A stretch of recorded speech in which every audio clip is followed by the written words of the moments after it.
வணக்கம். ஆகாஷ்வாணி புதுச்சேரி செய்திச் சுருக்கம். வாசிப்பவர் வாசுகி சந்திரசேகரன்.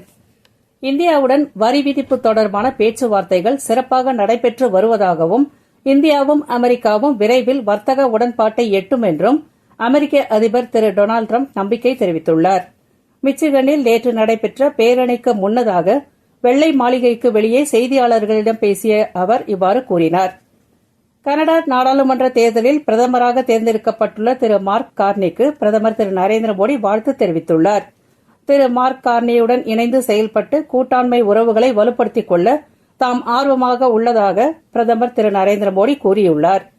ஜம்மு காஷ்மீரில் நேற்று இரவு எல்லைக் கட்டுப்பாட்டு கோட்டு பகுதியில் பாகிஸ்தான் ராணுவம் நடத்திய துப்பாக்கிச் சூட்டு தாக்குதலுக்கு இந்திய ராணுவம் விரைவாகவும் திறமையாகவும் பதிலடி கொடுத்ததாக பாதுகாப்பு வட்டாரங்கள் தெரிவித்துள்ளன.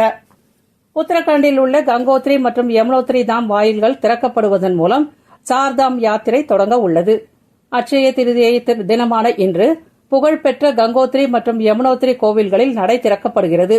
மேலும் பைரவ் காட்டியிலிருந்து கங்கோத்ரிக்கு பல்லக்கு பயணம் தொடங்கி காலை 10:30 மணிக்கு பாரம்பரிய வேத மந்திரங்களுடன் கோவில் வாயில் திறக்கப்படும் என்று தீர்த்த புரோகிதர் ராஜேஷ் செம்வால் கூறியுள்ளார்.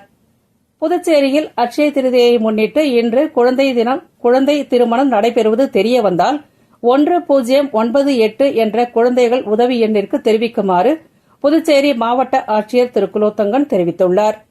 குழந்தை திருமணம் நடத்துவது சட்டப்படி தண்டனைக்குரிய குற்றம் என்பதாலும் அட்சய திருதியை போன்ற விழா காலங்களில் அதிக எண்ணிக்கையில் குழந்தை திருமணம் நடப்பதாலும் தேசிய குழந்தைகள் உரிமைகள் பாதுகாப்பு ஆணையம் இம்முயற்சியை மேற்கொண்டுள்ளது.